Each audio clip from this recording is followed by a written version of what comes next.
Sahana Vavatu, Sahanao Bhunaktu, Sahaviryam Karavavahai, Tejasvinavadhitamastu, Ma Vidvishavahai. Om Shanti Shanti Shanti. So the previous verse, for a reminder, you don't have to look it up, is verse 37, and the last section of this verse talked about contemplation. And contemplation, which is Nididhyasana in Sanskrit, is taking one teaching from this tradition, one teaching that you relate with, and dwelling upon it on and on and on and on until there's mastery. How is mastery built? By dwelling upon something on and on and on and on until you are comfortable with it, until it makes sense, until it is close to you, until there's no more sense of unfamiliarity, until it is home. You feel at home. You know that feeling home? Like you come home. What's the difference between your house and maybe going to the airport? What's the difference? You know the way. Huh? You know the way.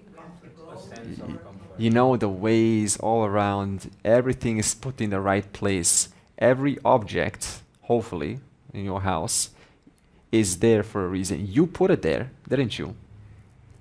Even if there's a mess, that mess was created by you. It's your mess. So to you, it's not a mess at all.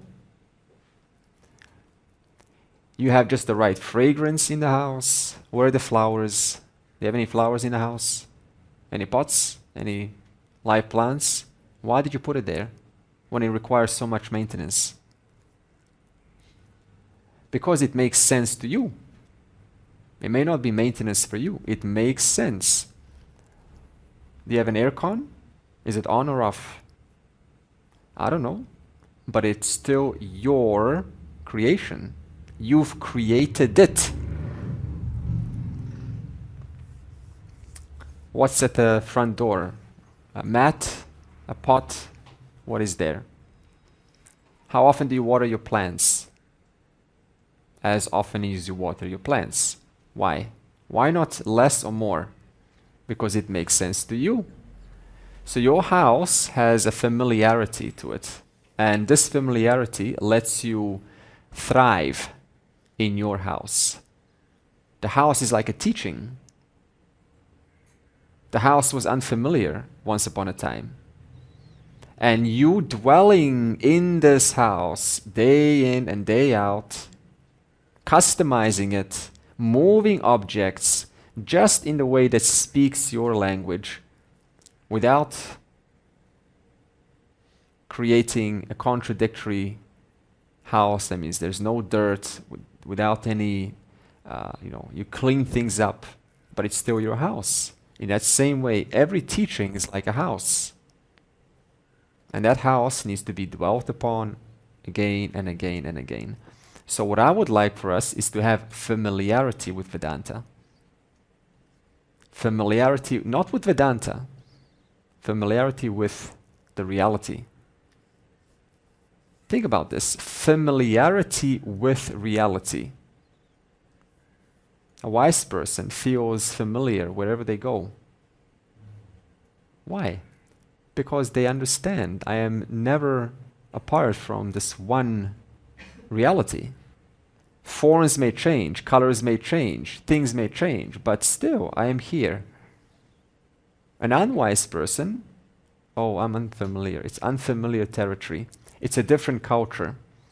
But anyone who's traveled, what are you going to find new, really, when you travel?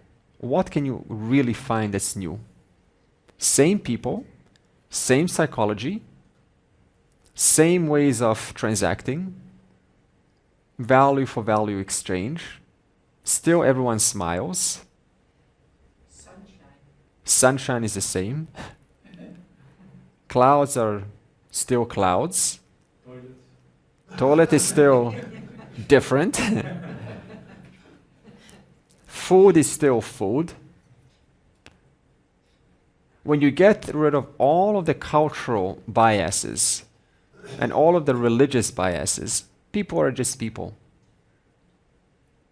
Let's get together, let's associate, let's hang out.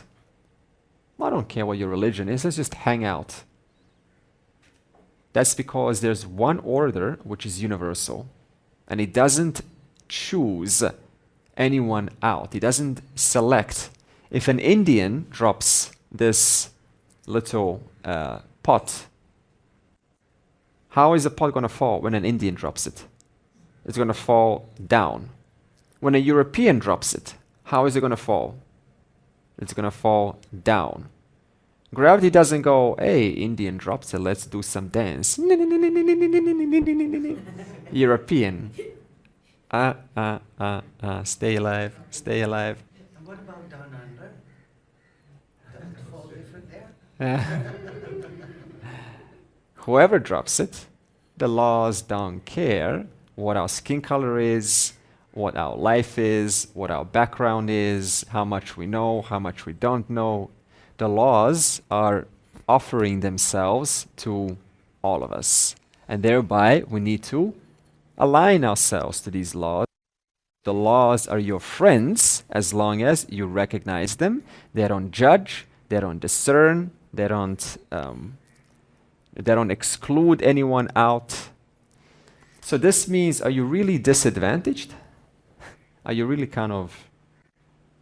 do you have any right to say, I don't have the right to understand this? The laws don't care about what we say. It's we who make it tough on ourselves. We say, I can't, I don't deserve it, I'm very far from this vision. The laws don't care about what we say. The laws just say, if you spend enough time with sincerity and devotion and knowledge, this will take place. The reality will become clear. Perhaps the difference between the one who gets this really quickly and the one who listens 10, 20 years is the one who just simply says, hey, laws, help me. Help me. I need help. Prayer. Little prayer. Sincerity. And the other group, perhaps, I can't. I'm not good enough for this. I'm not worthy. Moksha is only for big people. That's not what the laws are saying. That's what the mind is saying. That means the laws are offering me on a silver platter all of the resources that I need to succeed in life. And I say, I'm not worthy of this. Whose loss is that? It's my loss. I can equally say, I used to say that I'm not worthy of this. This was my child self saying this. Now I'm an adult. I have the right to claim because I am within the order. There's nothing, I have no right to say that I don't have the right to claim. I have every right to claim what I want, such as walking up. Nididhyasana. We will now go through in the next verse what is the process of Nididhyasana. So verse 38, we will now talk about contemplation on the limitless self. Okay, verse 38. Vivikta deshe ashinaha viragaha vijitendriyaha bhavayet ekam atmanam tam anantam ananya dhihi. So, sitting in a quiet place, we are sitting in a quiet place. One should meditate upon the self without a second. This is the key. Meditating upon the self without a second. And here, the verse will outline contemplation with closed eyes specifically. Now, what's the purpose of contemplation? It is to actualize the knowledge, to internalize the knowledge. So what happens here is we're going to take one teaching and we're going to dwell upon it.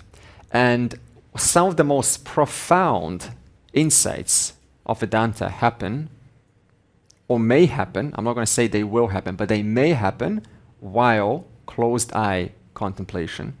One time, not too long ago, before I came here, I meditate 15 minutes after waking up and before sleep every single night without a fail, because it makes your mind much calmer and it integrates and it keeps your mind sattvic. So the benefits are, I find, incredible.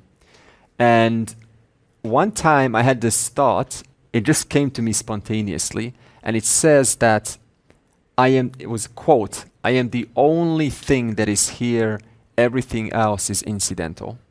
It just arose. And that thought touched me so much, even though the knowledge is lovely and it's clear. But when the insight comes out of your own, it just bubbles through. I am the only thing that is here, everything else is incidental. It just stays with you so deeply, you don't have to memorize it, it just forms that impression. So what does contemplation do? It forms deep impressions of knowledge, and they become your own. Therefore, contemplation with open eyes is not the only way. There is a specific reason why we close our eyes and contemplate, because the mind is focused, the senses are much more, targeted, sight is reduced, so you have a lot more brain power to focus. So let's see what this is about. And step one, it says here, having a relatively calm mind. And I want us to close our eyes, and I'm going to guide us rather than explaining intellectually. So we're going to close our eyes. So with our eyes closed, you're going to tell yourself mentally that any distraction in the room, any sound in the room, will let you focus even more on the object of meditation. So you're now giving yourself a mental instruction. Whatever disturbance happens, that will be my reminder to return to the object of meditation. Now tell yourself, for the time being, I choose to put my life away. This is my time, my meditation, my wife, my husband, all of this I give permission to disappear. This is between me and the teaching. Now tell yourself, this mind is guaranteed to waver, is guaranteed to be distracted. And when it does, it will immediately return to meditation. So we are now priming our minds. I want us in the next step to begin contemplating on the reality by doing a mental scan of the 5 koshas, starting with the Annamaya. And you're going to say to yourself, this Annamaya kosha, this physical body, can't be me because, and I want you to keep on contemplating why. This physical body can't be me because, keep creating.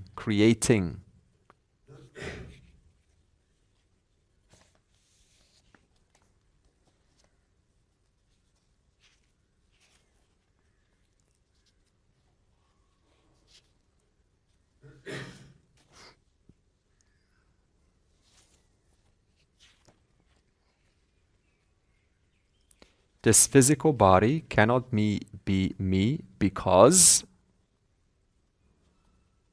it changes, it decays, it is constantly born, it's constantly dying.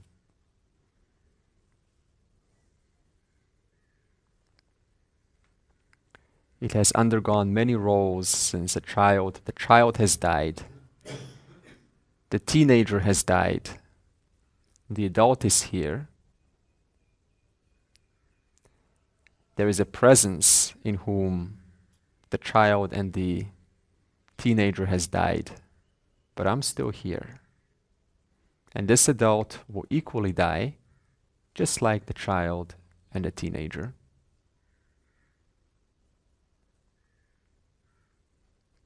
Moving on, my pranamaya, the energy, circulation, digestion, excretion, inhalation, exhalation cannot be me because you're your own teacher now. Why?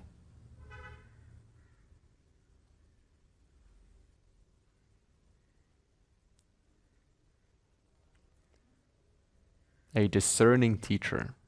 Listen to the teacher in you.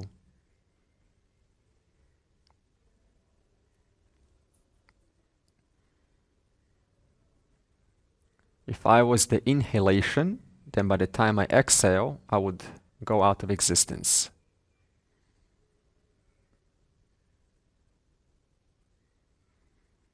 If I stop breathing, I would stop. That doesn't happen. Energy cannot be me because why else? Make it more convincing.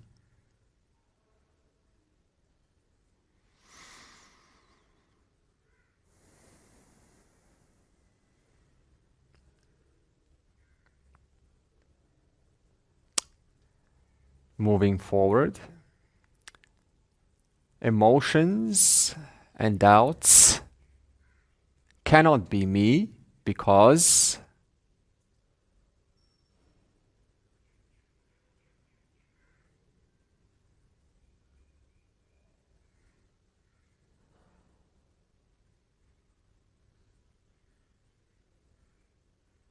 keep thinking new reasons.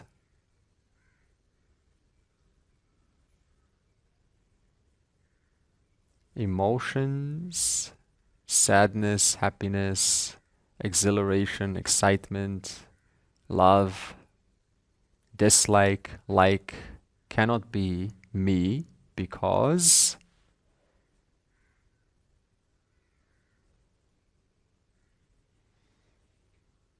insights cannot be me because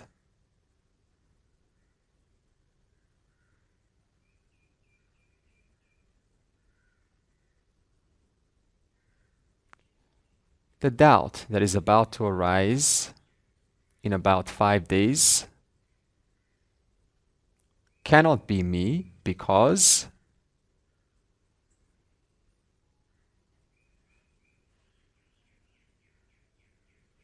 moving forward onto the Vijnanamaya, thoughts cannot be me because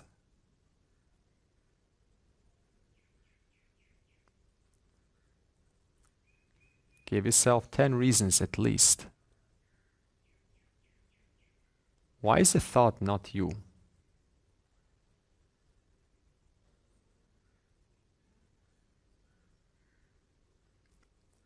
You're being your own teacher now.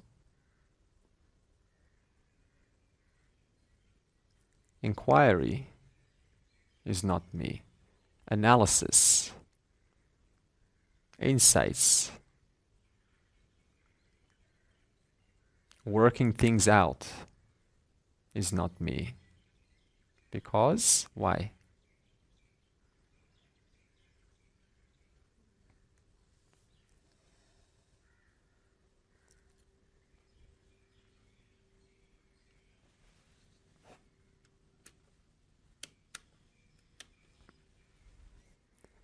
Moving forward, happiness, anandamaya, cannot be me because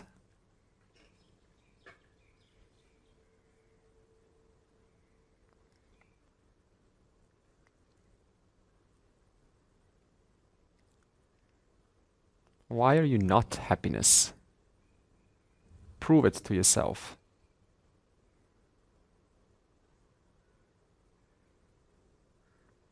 Think.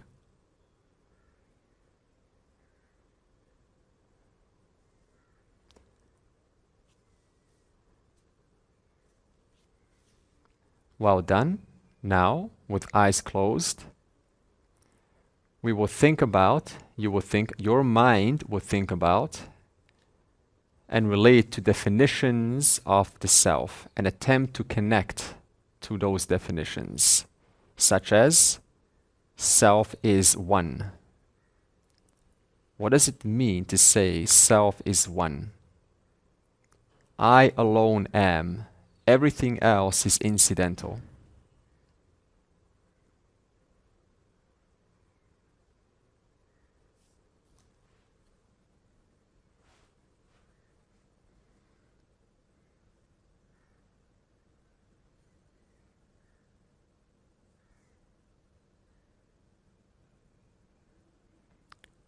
Self is all pervasive. Think, what does this mean?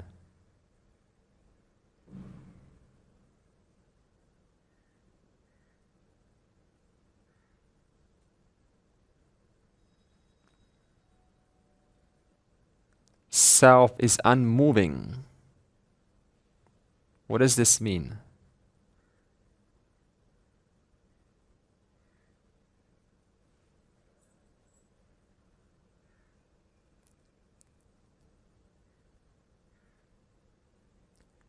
Self is actionless. Never performs action. What does this mean?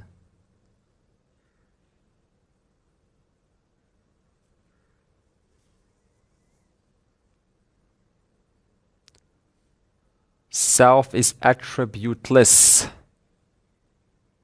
What does this mean?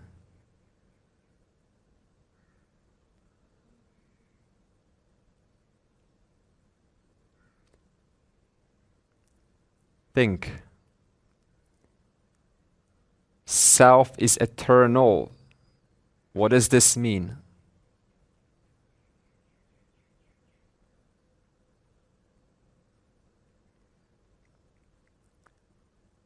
Self was never born. What does this mean?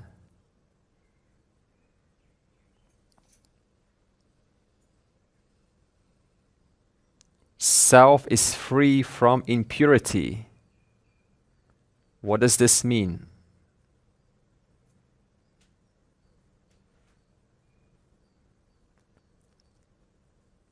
Self is free from modifications. What does this mean?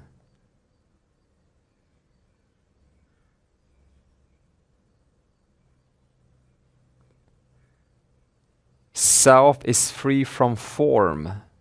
What does this mean?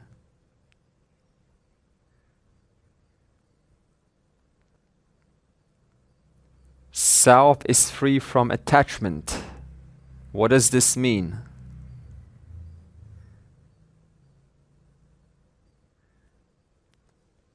Self is without a second. What does this mean?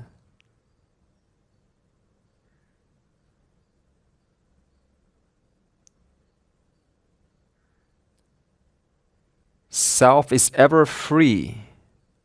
What does this mean?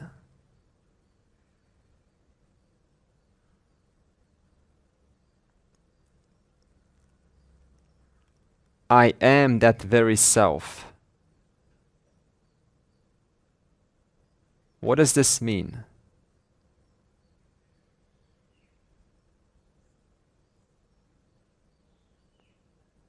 Self is everywhere and all that is. What does this mean?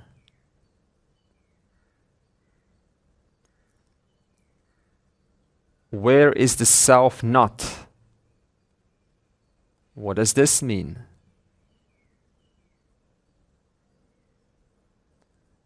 Wherever I go, there I am. What does this mean?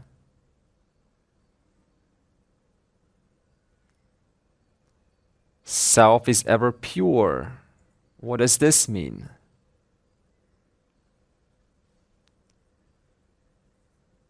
Self is awareness, consciousness. What does this mean?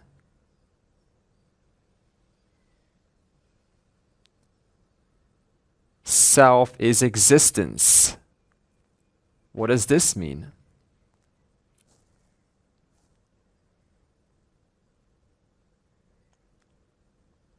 All that is here is me.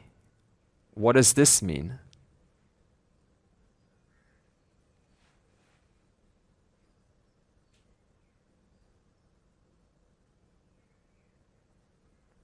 All that is here is one. What does this mean? Are you away from that one?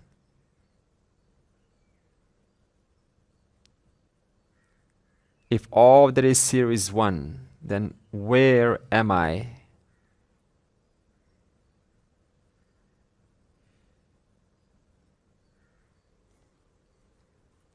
Well done. You may now slowly return, open the eyes,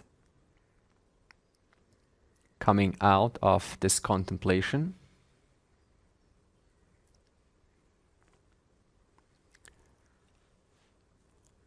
I don't know what your mind was doing, but if it was thinking, that would be considered contemplation. If it was wondering, then we can bring our minds back and gently return back to the inquiry. Initially, the mind may waver. This is its nature. This is totally okay.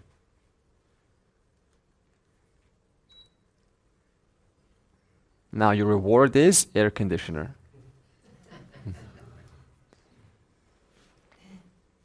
So I have a little back pain, so I'm going to be in the back and stand up.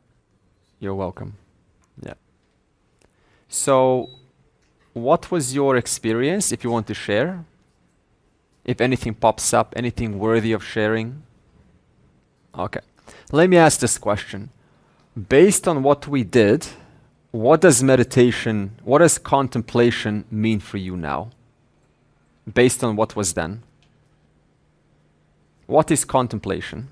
Inquiry. Inquiry, okay. More? What else has this contemplation told you about what contemplation means? Applying it and referring straight, the teaching straight to myself, to my mind. Okay. Being creative. Being creative.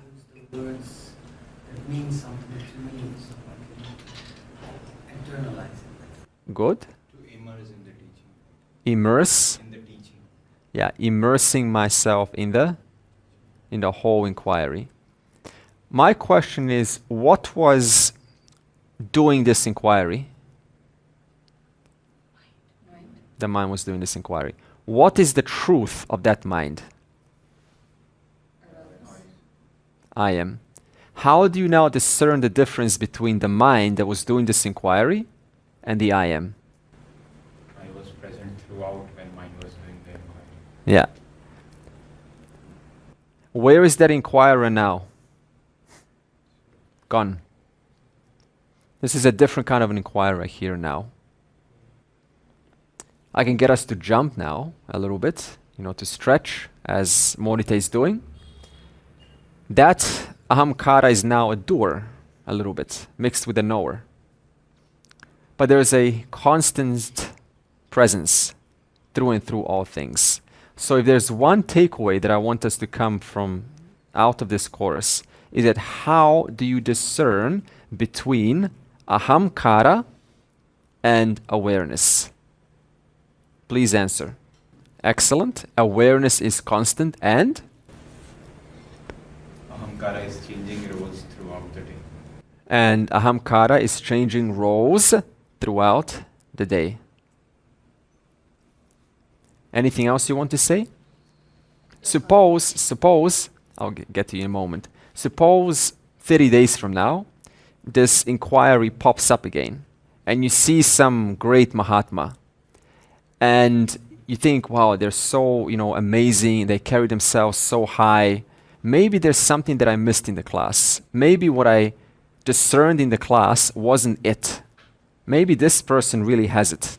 Suppose. Right? Because they're sort of this great Mahatma. What will be doing that inquiry, that doubting? The mind.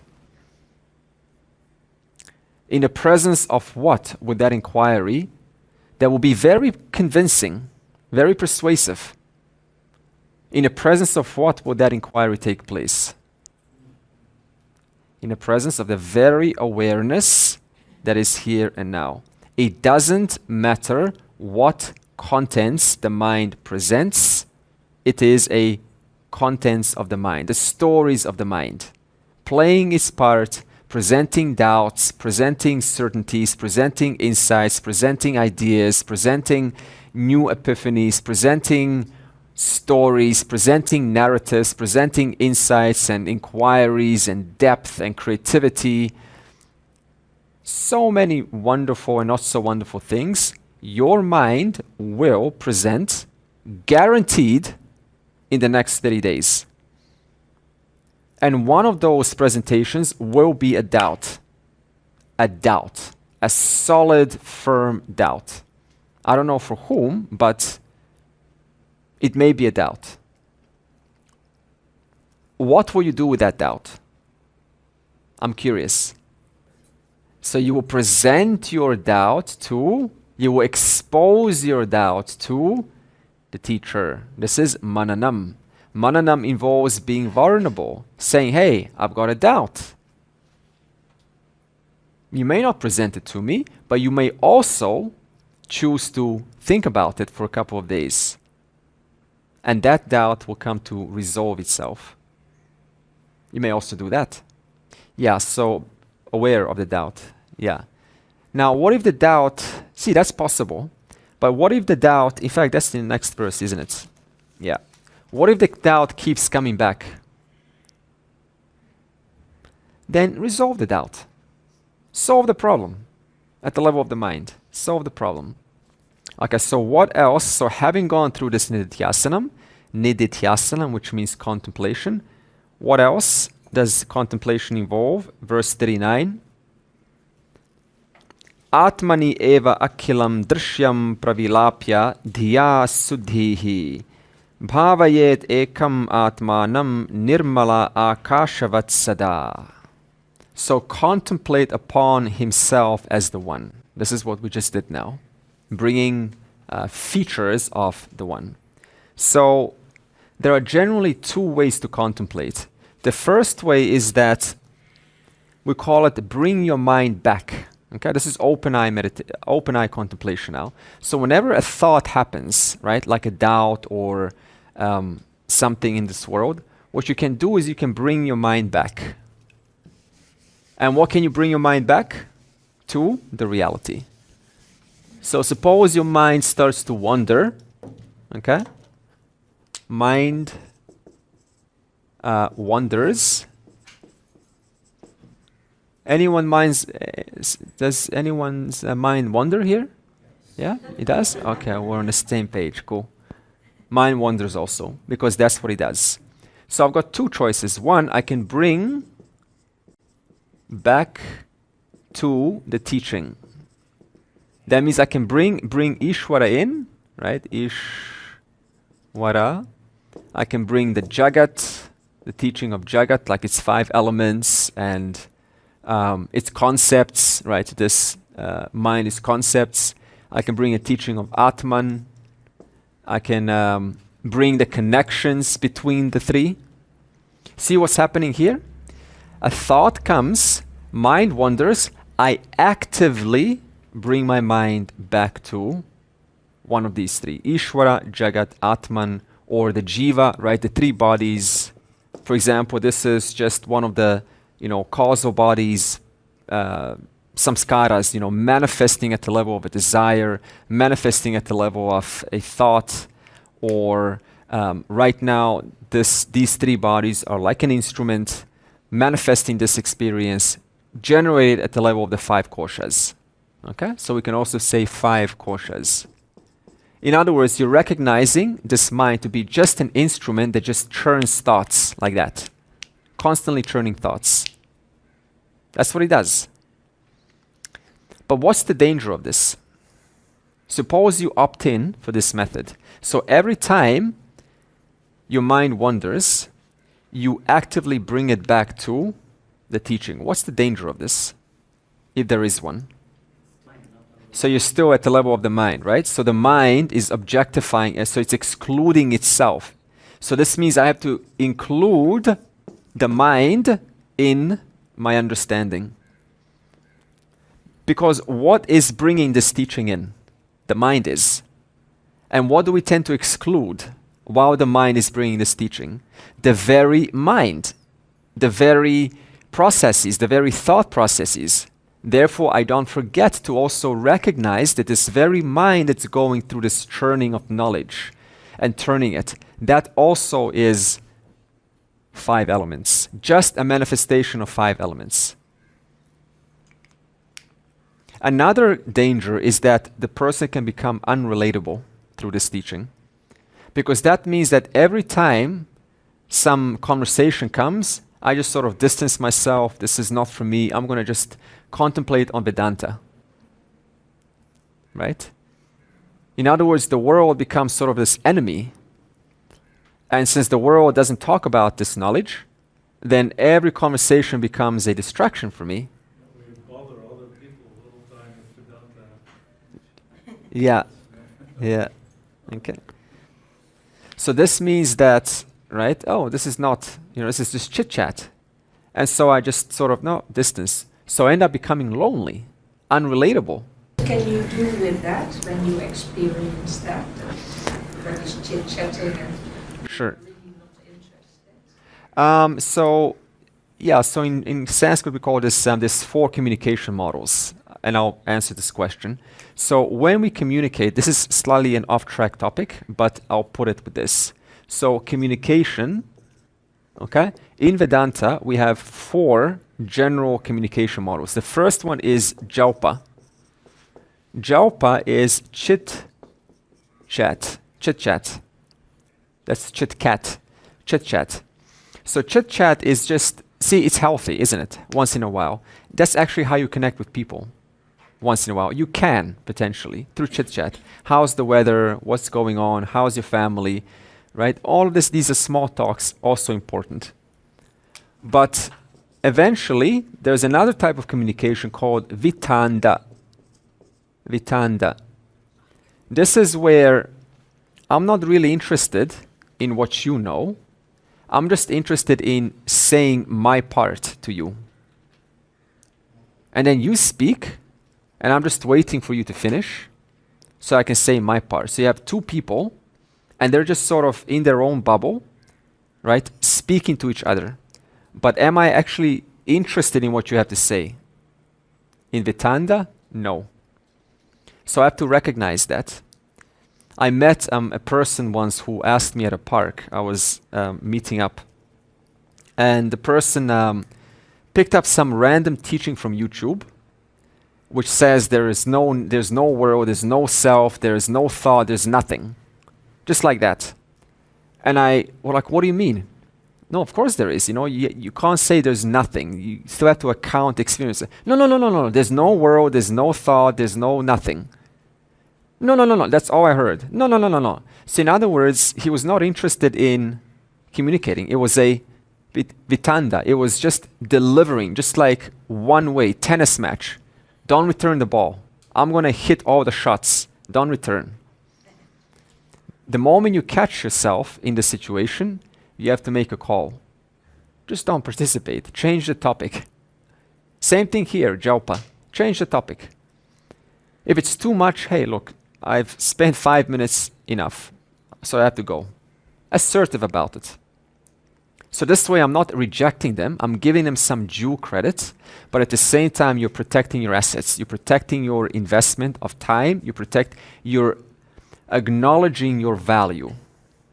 My value is I've got other things to do. The third one is Samvada is the last one, yeah. Samvada. I'm just going to say Vada here. So Vada is where both of us have an interest to learn from each other. So I can be a Vedanta teacher, you're a Vedic astrologer, right? And you have an investment to learn from me, but I also have an investment to learn from you. So I put my sort of, my whatever thing aside, and I just listen and I learn from you. So we're very good friends like this. As I said, that story of a student who I had who passed away, he was like that with me. That's why the conversation was so touching, because he was a Western philosopher and I have Vedantic knowledge. So we were constantly educating ourselves. He was quoting me from Plato, Aristotle, and connecting hundreds of dots from religions, and I was showing how that connects to Vedanta. So that's a very nice conversation. Don't you think so? How cool would that be to your friend is your teacher and you're a teacher of your friend. You both specialize in something. You just can't get enough of each other. It can go on forever. To elevate the whole dialogue. Yeah, exactly. Exactly. This is a really nice relationship to have. Tell me, because I look up to you and you look up to me. Because we both have a lot of value for each other. And that alone can take you so far. And Samvada, this is what's going on now. There is an expert, a specialist, and the listener agrees. For a moment, I will put my shoes aside, I will put my knowledge and experience aside, and I will just listen and try to match what the specialist understands. So these last ones are precious. This one is more professional, you could say, and this one is, on the friend basis, friend. This is the answer. What do? We can spend some time, but we can also have boundaries. Okay, so this is the first method, and the second method is let mind go anywhere. Let your mind go anywhere. Interesting. Let your mind go anywhere. Where? Where are you letting your mind go? There's nowhere, it's going nowhere. In the presence of? When is your mind ever outside of Ishvara? Ishvara. What's wrong if I let my mind go here or there? They're thoughts. So through this, I can understand, yes, my mind is wandering. I'll get to you. My mind is wandering left and right. But where, within what is it wandering left and right? Within Ishvara's laws. And the truth of Ishvara is always going to be awareness. Now, what's the danger here if I just let my mind go anywhere? Huh? Yeah, good. Now you say, oh, my mind can go anywhere. It can say anything. It can hurt a person. I don't care. I am free. Yeah, whatever. Now the person becomes again dismissive. So there is some entity who has something to gain if they go about like this. Because only a person who dismisses and doesn't care, there's still an entity who has something to gain or lose. Does consciousness have something to gain or lose? No. Therefore, I can't be consciousness if I allow my mind just to go and for a ride. Because what is the mind governed by? Dharma. Does Dharma just go around saying whatever it wants and hurting people? No, it doesn't. Therefore, if I let my mind go, it is still governed by the laws. It is never outside of the laws, so I don't have to bring my mind back at all. Because my mind went over there within Ishvara, it's back here, it's within Ishvara. I can let my mind be as it is. Both of them have a place. We could say this is a little bit at the beginning stages, when the mind still needs some control, some management, some orientation. And this is at a slightly later stage where you have worked on your mind for so long that your mind doesn't disappoint you. It doesn't just fly left and right. You just let it be. But you don't say, oh, let me bring my mind back. No, I'm going too far away from this teaching. It just doesn't happen anymore. Okay, so these two methods are available to us. So where is Ishvara not? That's the question. There was a story of a man in a temple who went to a temple and he genuinely understood that all that is here is Ishvara. Innocent understanding. So in the temple, you don't point your feet towards the deity. Is this in India like this? Yeah. For some reason, it's got this rule behind it. Now this man, innocently asked the priest, "I'm very sorry, but can you point my feet where Ishvara is not? Because I was pointing it towards Ishvara, and now you're saying don't point it towards the deity because it's rude. So where should I point my feet where Ishvara is not? Because to him, the deity is the exact same thing as a wall." He wasn't trying to be rude or being, sarcastic. It was a genuine understanding, and the priest couldn't answer this because it was a little bit of a shock. That's what we mean. No matter where my mind goes, no matter where my body is, it is never outside of Ishvara's laws. Okay, verse 40. Now we go into fruit of actualized self-knowledge. So the topic changes. What is the fruit when the knowledge is actualized? Okay. Verse 40. Abide as limitless consciousness. Rupa varna adikam sarvam vihaya paramartavit. Paripurna chit ananda svarupena avatishtate. So now the verses will talk about who is this one that has firmly understood everything that we have talked about. What is the fruits of such a person? What is the pala? And who has listened, who has done removal of doubts, and who has contemplated on and on and on. Okay. And the verse says, such a person has given up the world, right? All form, all color, has given up the world, the body, given up, this word given up. How do you give up? What does this mean, as given up? Well, traditionally, how do we give up things if we don't have the pramana? I have to give up my thoughts to get to awareness. I have to give up my body to get to awareness. I have to give up my life. I have to give up my wife. I have to give up my husband. I have to give up my children. I have to give up my everything to get to awareness. No. What have we learned in this pramana so far? Understanding their mithya. Therefore, the relationship between those things that are to be given up and the final reality, it's a satya mithya relationship. So now, when it says given up, what does this mean to say this pot gives up to give up the clay? What does it mean to give up the clay? Sorry, to give up the pot. What does it mean? The pot has given itself up. The potness, meaning what? Potness has given itself up. What does that mean? Acknowledging its reality as clay. Yeah, so it recognizes instrument. It's an instrument acknowledging its reality as the clay. So it recognizes there's a certain relativity to this form. The form is functional. It is useful. It has a purpose.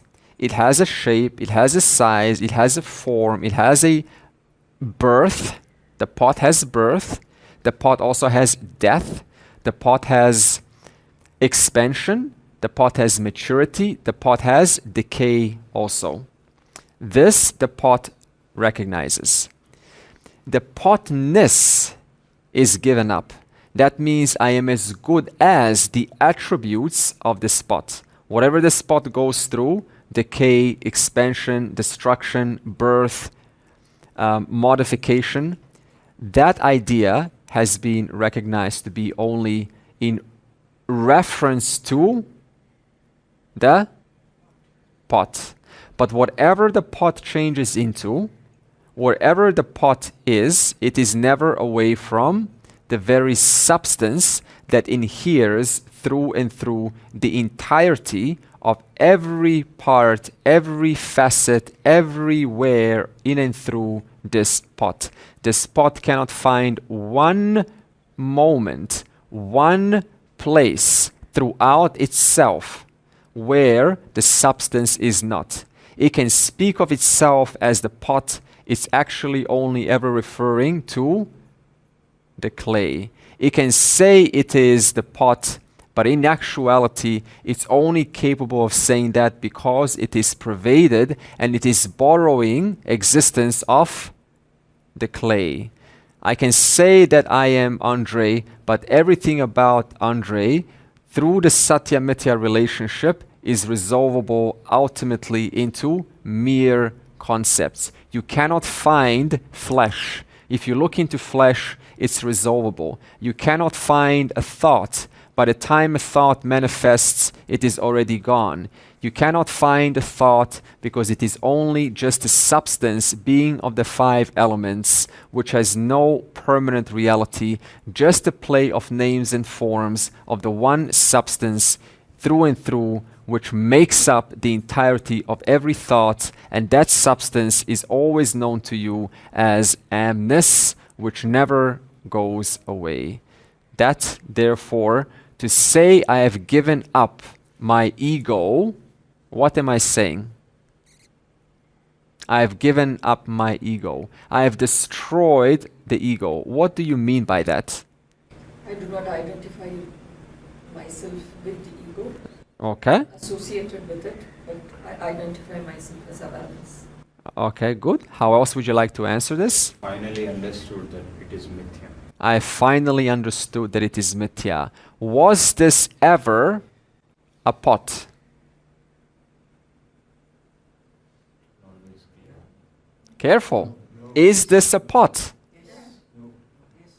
What is more real than a pot? Clay. Yes, there is a certain acknowledgement to the pot. But why do we call this a pot? Just because it has a certain shape. In actuality, it is nothing but the clay. So to say, was this ever a pot? No, it was always ever the clay. I thought of myself as a pot, as one being called the ahamkara, but the truth of it was all throughout nothing but awareness. Therefore, the knower comes to recognize oneself, one's truth, as the very substance which makes up all pot and ware throughout the universe, which makes up everything. Therefore, at once the identity has shifted from the pot to the substance of the pot, which happens to be free of the pot. And to whom does the karma belong to? To the pot. To whom do imperfections belong to? To whom do attributes belong to? To whom does death and birth belong to? To whom does impurity belong to? All throughout, the clay remains through and through the pot, giving it existence, supplying it awareness, at the same time remaining free of the life and attributes and impurities and imperfections belonging to the pot that is the ahamkara. Therefore, the knower comes to ascertain its own truth. And that is what we call then, I have solved the problem. I no longer see myself as confined here, but rather that which is the substance of all things. In fact, this verse will be reinforced in a very important verse tomorrow.